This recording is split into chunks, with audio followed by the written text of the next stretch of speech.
Hi everyone. So today we are taking a different vantage point in my studio, and I'm hoping that if you're joining me today, you're looking down at your own table surface or wherever it is you're creating, and you've dug out your art supplies or you've opened your journal or whatever it is you've done to get your creative on this day. So I am perched atop a ladder.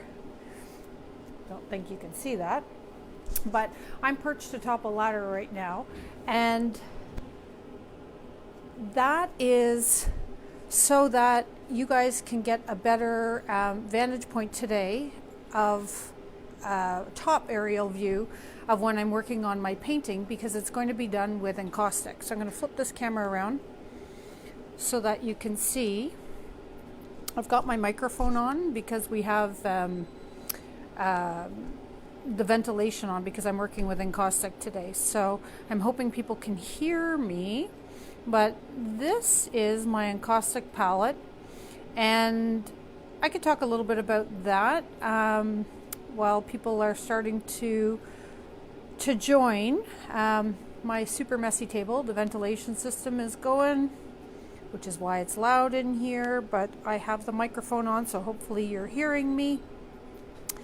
And this is the painting that I've been working on live over the last few days.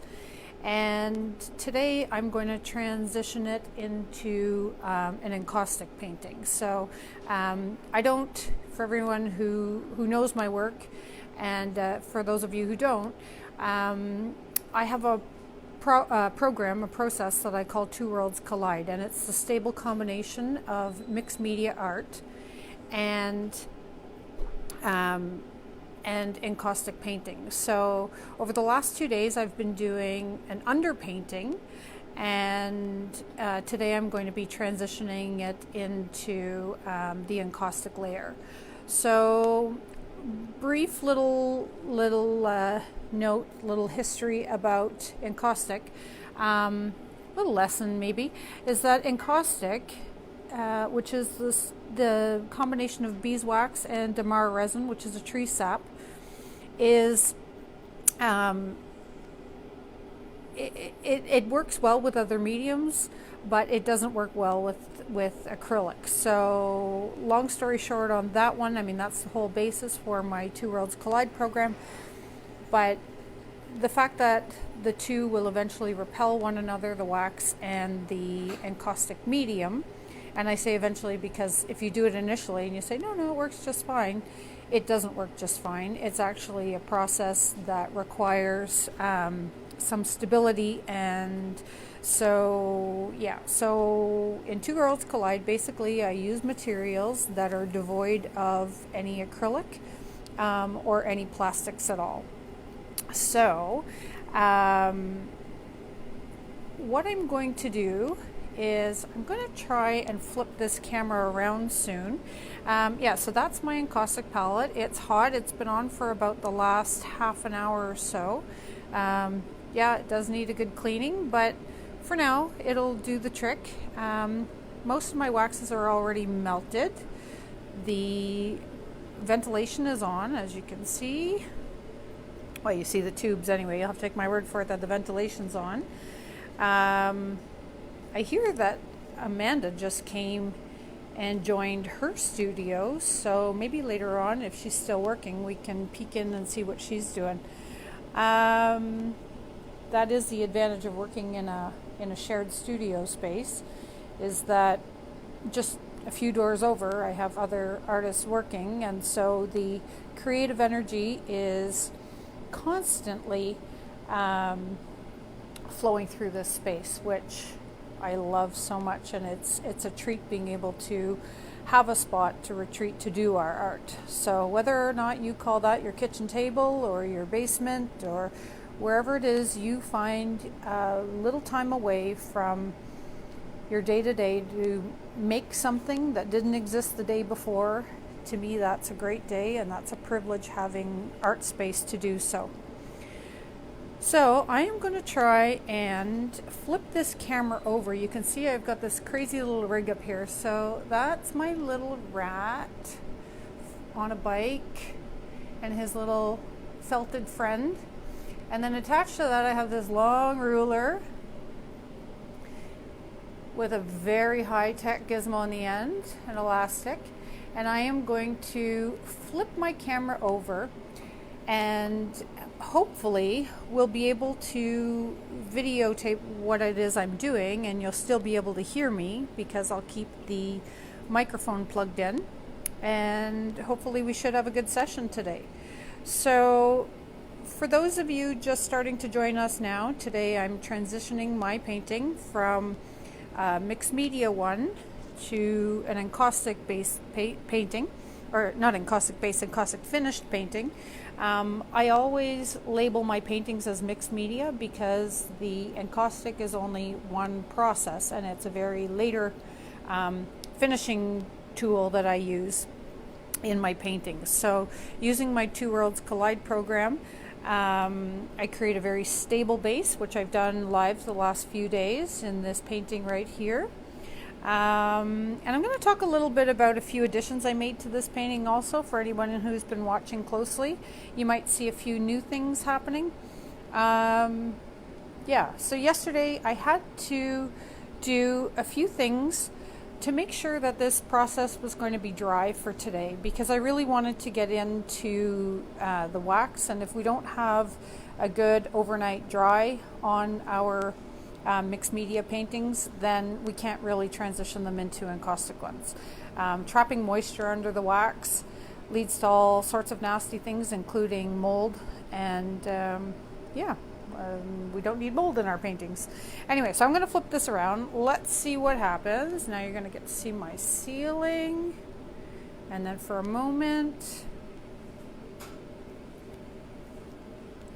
All right, so now what we're going to do, I'm going to put this under my elastic, and we're going to adjust this till we have it on the painting.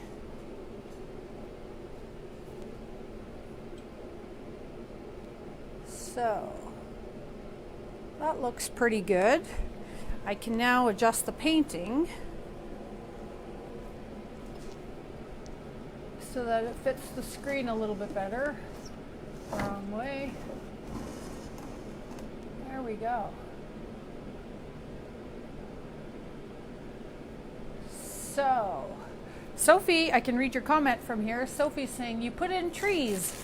Well, actually, if anybody watched the video yesterday, I didn't actually put in trees. What I did was I had put this bird in yesterday, and that bird I said I was going to have to seat with some paint because it just looked like it was stuck on top.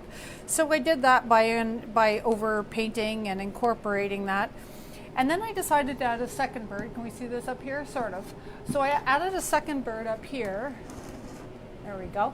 And I wanted it to be seated as well. So I glued in that second bird, and then I had the bird down here. And what happened when I had the two, let me align this painting so we can see it best.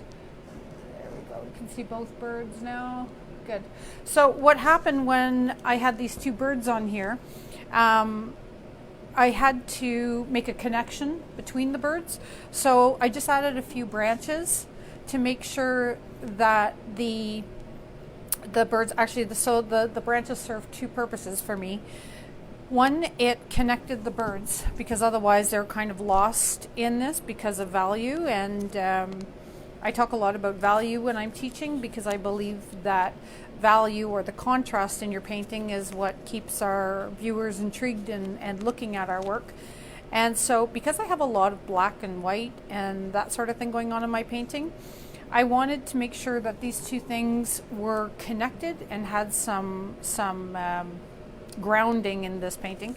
But the second thing it serves is that these branches that cut right through on these diagonals are actually serving a very interesting purpose because they're connecting and unifying the entire painting. So because the branches kind of disappear off of the painting in three spots, it's like this is just a snippet, like a little, just one little glimpse into this world that I've created with this painting. So we have, it's like when you're taking a photo, right? And you want to fill the screen with what's important to you. So very rarely when we take a picture is it completely framed with everything being within the frame of the picture. There's always something running off of that screen, which lets us know that there is life beyond that one encapsulated little place and time.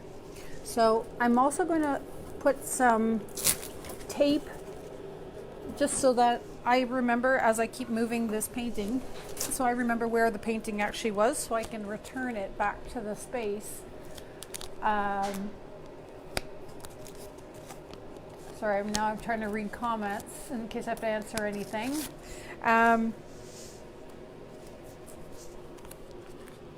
Okay, there we go. So now my tape will help me bring this painting back to where it belongs. So I'm going to fold up this ladder and get it out of my way. And hi, Amanda. Hi. We're keeping our social distance. Amanda's my one of my studio mates, and she's a good 10 feet away from me, so we'll keep it that way. Hi, Amanda. Later on, maybe we'll peek in on her studio and see what she's up to. Just for a different, it'll be like a field trip, everybody. Isn't that exciting? We'll go on a field trip to Amanda's studio afterwards, if she'll let us in. So yeah, so now that I have my my painting, my process includes getting out some sandpaper. If I can reach sandpaper, I can. Then I'll do this. I like to just go around and just kind of knock some of the freshness off of some of the paint. And it's not a, I don't know why I do it, but I do it. Sometimes some of the pieces of paper that I've included or some of the paint just looks a little fresh. And as I've been talking about before, I do like the look of weathered surfaces. Also, if I have a little bit of paper that's sticking up or anything like that, now might be, oh, that was cool. Now might be a good time to give those a little sanding down. And if something really wants to come off, I always grab the corner and peel it off, just like that little interesting spot there. I don't know if you can see that, but that little interesting spot to me was great because it peeled off to some of the newspaper that was there before. So, and then if I read, yeah, it's actually interesting because part of the text that will peek through might be important to the whole painting. So Sophie's asking me to move this a little to the left. So I don't know if that helps or not, but let's just go with that. Hopefully that's good for you guys. Okay, I also have to keep my microphone out of the way so that you can hear me. Yeah, so what are we going to talk about today? I was thinking on the way over that we should have a topic every day, but the funny thing is I always get off topic. So let me know also in the comments, besides what you're working on and that sort of thing, if anybody at this time is interested in some lessons, some DIY, some tutorials, some projects maybe, and let me know what it is you might be looking for, because we as artists need to keep busy, obviously, and we also need to keep productive. And I've had to cancel all my classes, like many and like all artists. This is a crazy time. So we need to keep working. We obviously need to keep busy. I know a lot of you are at home looking to be creative, and so share in the comments with me if you would be interested in some classes and how often that might be and what you would want to learn. And is it daily for an hour or two, or is it watch as you please, meaning on demand video? let me know, okay? So that will really help me to set up a program, because who knows how long we're going to be in this situation, and I would love to keep teaching, and I just need to know if there's an audience out there. So yeah, fire that off into the comments. And then the other thing I wanted to mention, and I'll mention it again at the end, is that my website, ChristinaLovisa.com, I write a blog in there that is not very, it's a new website for me. And so I'm starting to insert some of my blog posts in there. And I do share a lot of tips for creativity and tips on art and things like that within that blog section. So hop on over at some point to ChristinaLovisa.com and look at the blog section. The other section you may want to pay attention to is the workshop area. So in the workshop area, you'll see that all my classes have had to be canceled, so there's nothing in there right now. So what I would love also is if you join my newsletter at ChristinaLovisa.com, and then even if you fired me off an email through there letting me know what kind of classes you might be looking for, or what it is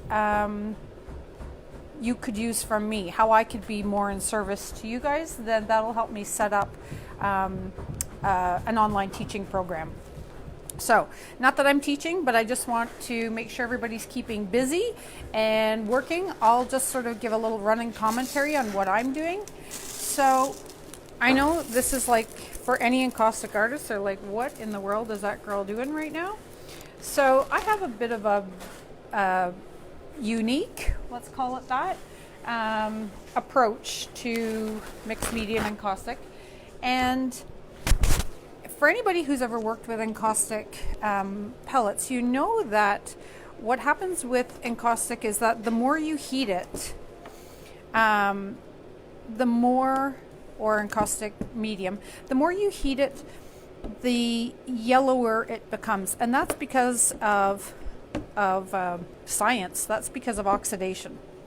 So when the wax is, I'm not going to do a whole science lesson, but anyway, trust me on this one. Your wax turns really dark yellow because of the oxygen that it keeps getting each time we heat it. So I find that for the truest, clearest medium I can work with in my paintings, I actually just sprinkle on the 5:1 Damar 2 encaustic pellets right on top of my waxed ready mixed media painting. And then I just use my iron. My iron's set at low, I believe. Yeah. So I'll just set my iron at low, and then I'll just very slowly go in and just melt that clear medium directly over my images.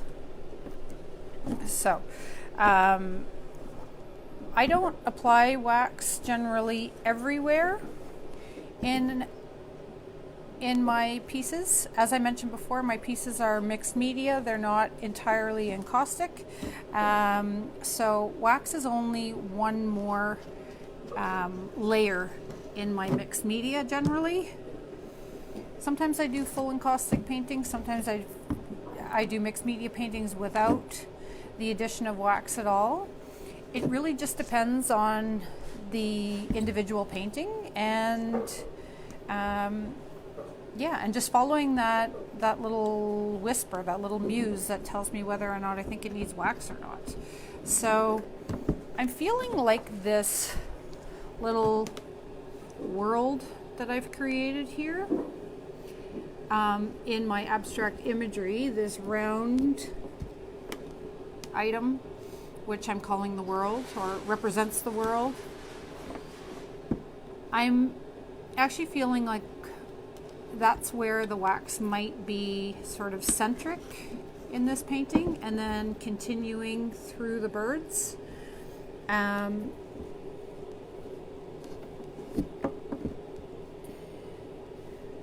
we go. And then the iron, because it's set so low, it's just moving ever so gently through the wax. I'm not forcing anything by turning it too hot, because again, the hotter it gets, the more yellow or amber my wax is going to be, and I don't want that to happen. So I'm just pushing around my clear wax.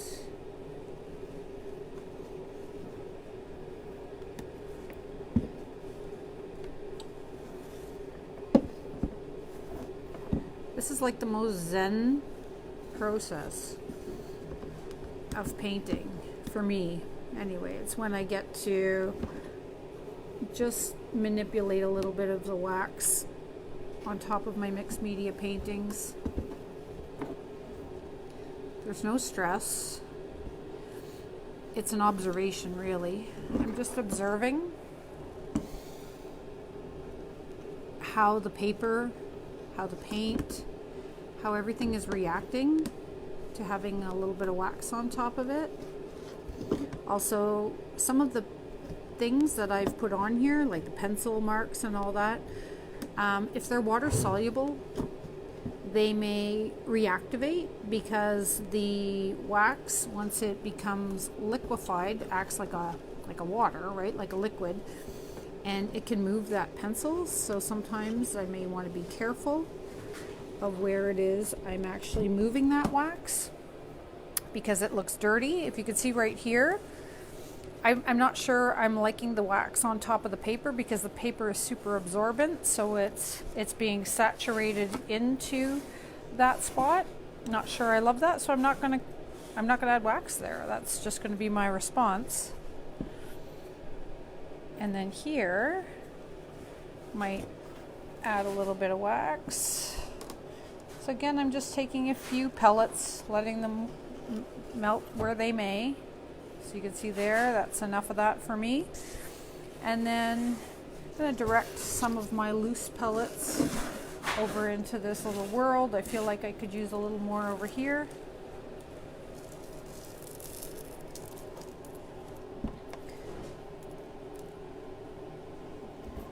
So again, I have nothing against the wax in the containers that I've got melting on my palette. It's just simply a matter of preference for me for keeping this wax as clear as possible.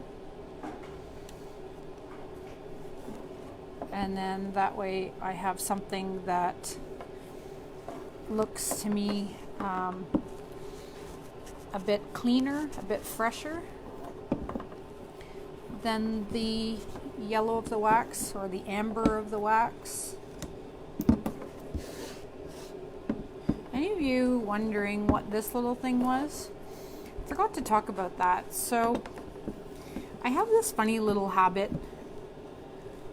We'll call it funny, endearing, I don't know. I think it's funny because oftentimes people look at me like I'm a genius, but I tell you, I find the most interesting things on the floor just appear at the time when I need them most. So, little backstory on that. I teach, and it doesn't matter what studio I'm in. A lot of times I'll be talking to a student, and just when I can almost feel their desperation or their hopelessness at times, and they're like, it's missing something, I don't know what the answer is, what should I do? And a lot of times I feel a great deal of responsibility, because that's them kind of struggling with their own creativity, and I struggle with, how do I answer that? Like, do I jump in and tell them what I would do? Do I tell them to, go meditate in a corner and maybe they'll find the answer? And sometimes they're not looking for that. Sometimes they're just looking for a hint, a clue. What's next? And often I don't know what that answer is, and I don't know what to say to them, because it's their painting, it's their creativity speaking to them. Yet I'm their teacher, so I should be trying to help at this point. So often I just look to the floor, and it's hilarious because I can't tell you how many times I look down and I pick up the, oh, I have to make sure this is still in view. See, I turned that. There we go. So I have to make sure, there we go, that, anyway, I turn to the floor, and the really cool thing is that we end up picking up something, or I pick up something, and it's just floor junk. It's like a piece of garbage that somebody discarded earlier. It's a scrap of paper remnant, or it's something that somebody tore off of their painting, and it just so happened to land on the floor. Anyway, the craziest thing is it always just looks like I'm pulling that rabbit out of the hat. And everyone is stunned. Well, the two of us, me and the person I'm trying to help at that time, were stunned because it's the right thing. And so they look at me like I'm magical or divinely connected at this point, in which case I'd say we're all divinely connected at this point and we're all magical. However, I just have this belief that the right thing, or the right thing to teach us the lesson, always happens to be on the floor. So I know that seems crazy, right? I'm be the first one to agree with you on that. That seems entirely nuts. But so today, I'll show you. I actually did a little sweep of the floor, and I'll have to put things here because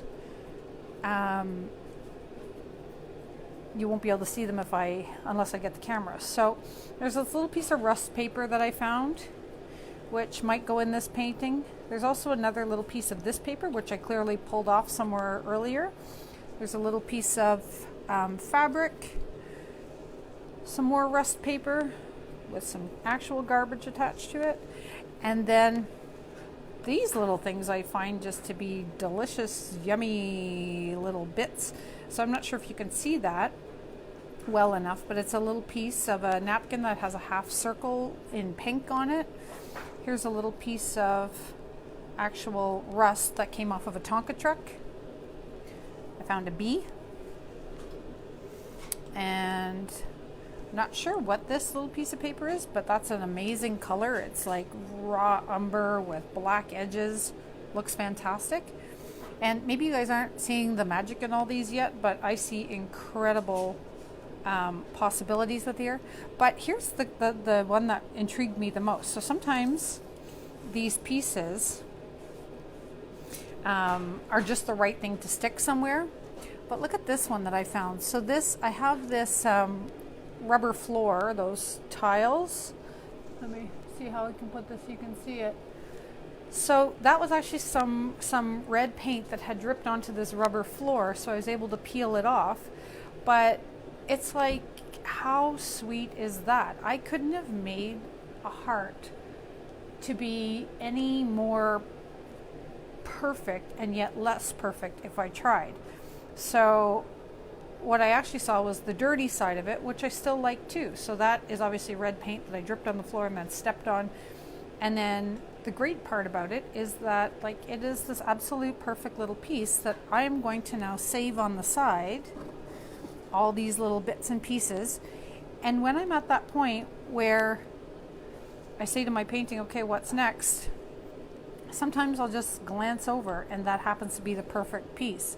So for those of you wondering what that piece was, the first day we started this video, I was using my my Tri-Art peel palette, and I was picking off some of the previous paint things just so that I'd have a cleaner palette when I was talking to you. And anyway, so I had peeled off some junk, threw it on the side, and those are called skins for anybody. In the mixed media world, you're very much accustomed to working with skins and these things that come off the palette. Whoops-a-daisy. But I had actually that day just thrown all the skins out because I'm trying to keep the studio clean because we do share it, and I was out in the main space that day. So I had thrown all that out, but when I missed the garbage, that piece was lying on the floor next to it. And then after we had shut off the cameras and we stopped rolling for the day, I was doing a final little cleanup, and I picked that piece up.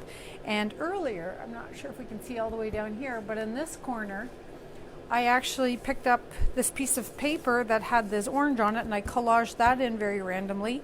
And then when I picked up this orange, it's a different orange, but the blue that was behind this piece of paper, it turns out that there's the same blue behind that, which happened to be in the piece of tissue paper that we used up there. So when I had these things happening, all these coincidences, if you want to call them that, I knew that that piece would be a great complement to what was going on down here. And so that's where that additional piece came from. It was just a floor treasure. So yeah, so now I've got my clear on. I'm pretty happy with where my clear is. So I don't know if you guys can see, but where I was talking about when you drag the iron, sometimes it reactivates some of the stuff. These little dirty spots, I really don't like them. So I like my whites sometimes to be really clean, and it's not everywhere. Because like I said, I do enjoy a lot of decay. I do enjoy sanded spots. I do enjoy grungy appeal, but sometimes it's just too much even for me. Sometimes it just does look like dirt. So over in my encaustic palette, which you can't see because I can't move this camera, I have some tinted encaustic waxes. So this is where I'm going to come in and just start to build a bit of texture, but it's purposeful texture because I'm actually just trying to sort of erase the dirt marks from applying the clear wax with the iron. So I'm not going to do this everywhere. I'm just going to apply the texture and apply the white wax.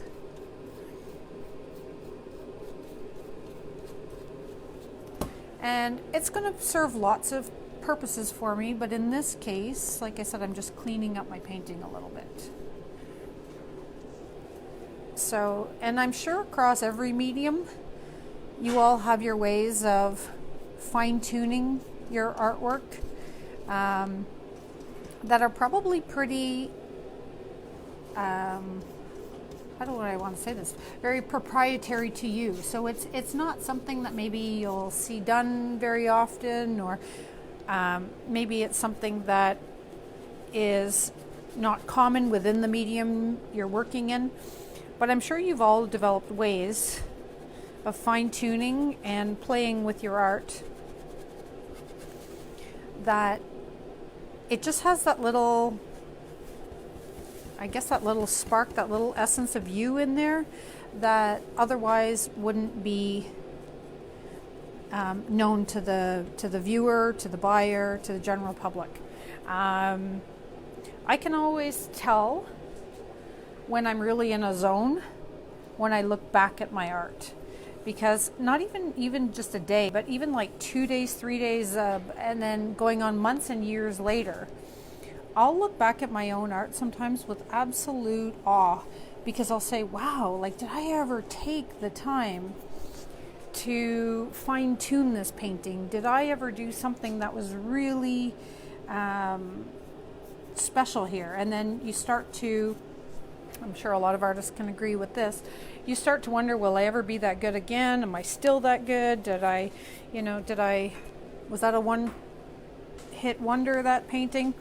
We all have those doubts and those fears, but what it is really for me is just looking back on that painting and recognizing that those are the moments when I was really actually in that flow, in that groove of creating, that it went beyond my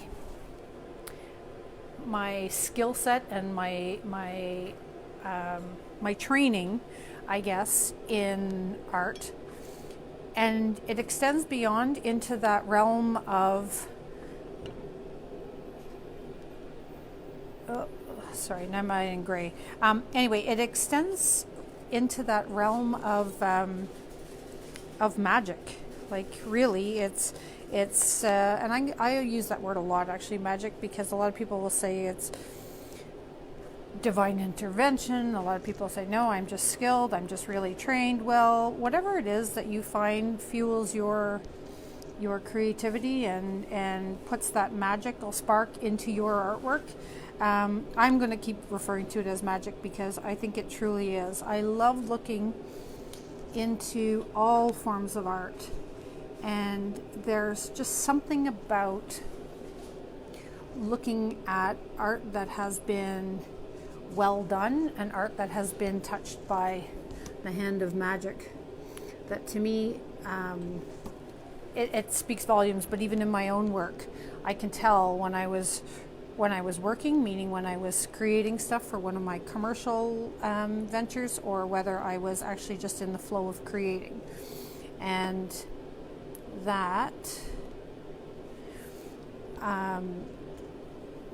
is true for a lot of us, like I said, across the disciplines. It doesn't matter what art form you do. We all find, as artists, we all find those paintings or those moments when we truly do feel like our abilities have been guided somehow by another hand. So that's just my little that's like my little 2 cents on how I feel my art sometimes evolves. I enjoy being the observer and just watching it happen. So this painting, actually, that I'm working on now, I'm just adding a bit of color here and there. So when I ironed, for those of you who are familiar with encaustic, when I ironed, I fused the wax to the painting automatically, but now that I've been adding some color, I'm going to have to get in there and fuse those. So I'm going to get my torch, if I can reach it.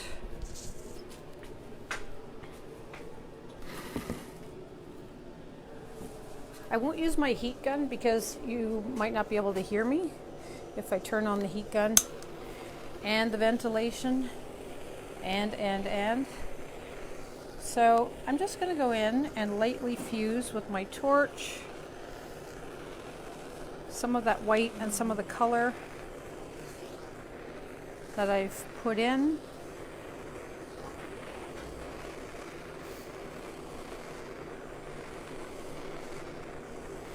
If you are creating alongside me, it doesn't matter what it is you're doing. If you're making jewelry, or if you're journaling, or if you're songwriting, or if you're painting, or whatever it is you do to keep creative, share that in the comments. I'd love to know what it is everybody's up to.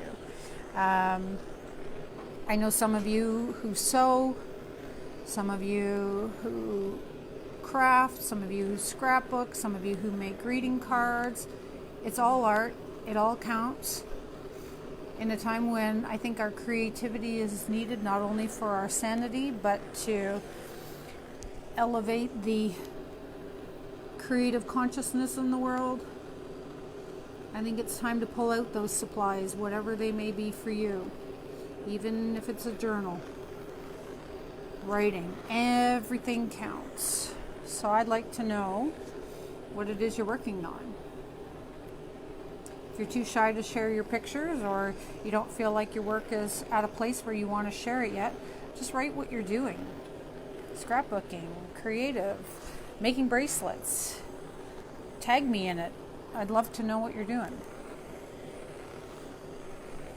I tell you, with social media and the power of social media and everybody who's at home baking these days, I actually made some dough yesterday and made cinnamon buns just because I couldn't stand being the only one who wasn't baking and making cinnamon buns. So, were they great? Nah. But you know what? It doesn't matter. Another creative outlet. Felt good. Passed the time. Got my sugar fix. Alright. Yeah, so now that I've added a bit of color and I've added a bit of texture, I like to scrape through. It's funny because I'm going right back to the very first process which was adding collage and then some random paint and then back to scraping and scratching. So scraping back to the surface is always important to me in my art.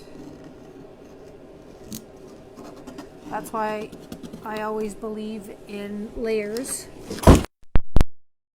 Oh yeah, no problem. There we go. Okay, so let me get to your questions. I'm going to flip this around.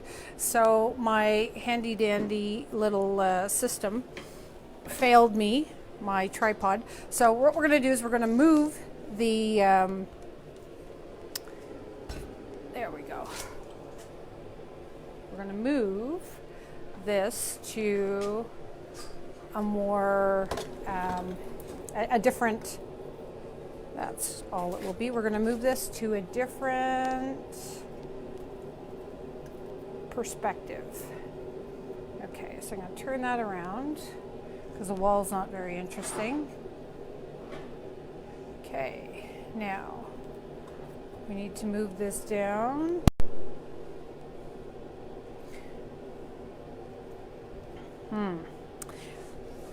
I don't know how I'm going to be able to do this without a proper tripod.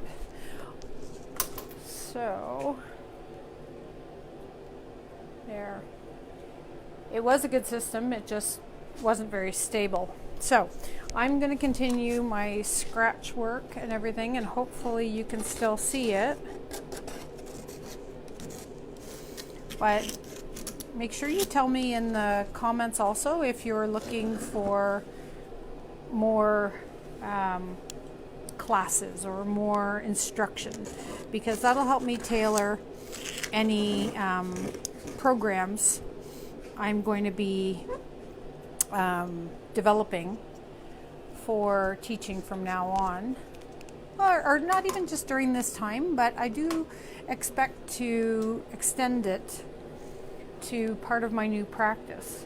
A big teaching gig for me this year was to teach in Ireland at the Essence of Mulroney, and I was really, really excited to be going there and to be doing that, and many of you were joining me there, and it was really exciting. I have to say, it was a big disappointment that we had to that we had to postpone. But at the same time, it's just opened up new channels for, there we go. It's just opened up new channels for teaching, right? So should you want more lessons, should you want to continue this evolution with me in mixed media and encaustic, then hop on over to my website, ChristinaLovisa.com, and let me know what it is you'd be looking for in terms of classes. I'm curious to know. Okay, let me just flip this around and then we can start videotaping again. There we go. So yeah, let me know what it is you're looking for in classes. Would you join every day? Do you want more of a membership that you could just follow lessons at your own speed? Are you liking workshops that have a specific time? Just whatever it is, just pop on over to my website, ChristinaLovisa.com, join the newsletter, let me know what it is you're looking for, or in the comments right here in this live video, let me know what it is that you may be interested in. So maybe we'll use this opportunity to go over and visit Amanda. Amanda, can we come and see what you're working on? I'm just cleaning my studio. Oh, can we come and say hi?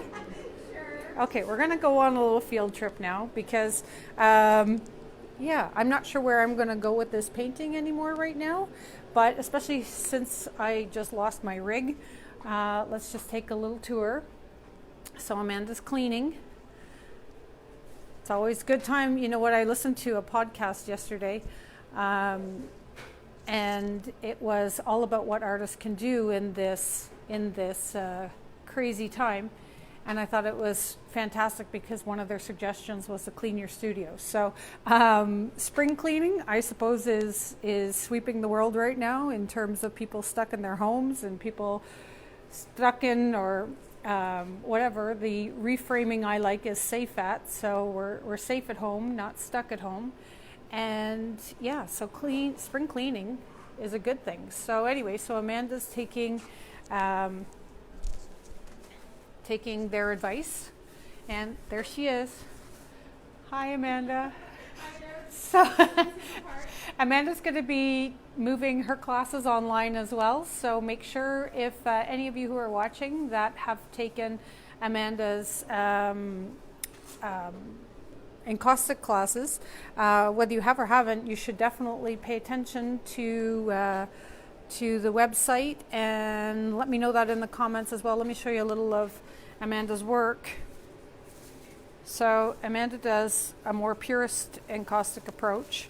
She does have the inclusion of different more textural bits, and that's all part of her Wanaskewin class, which, oh, look at this gorgeous piece.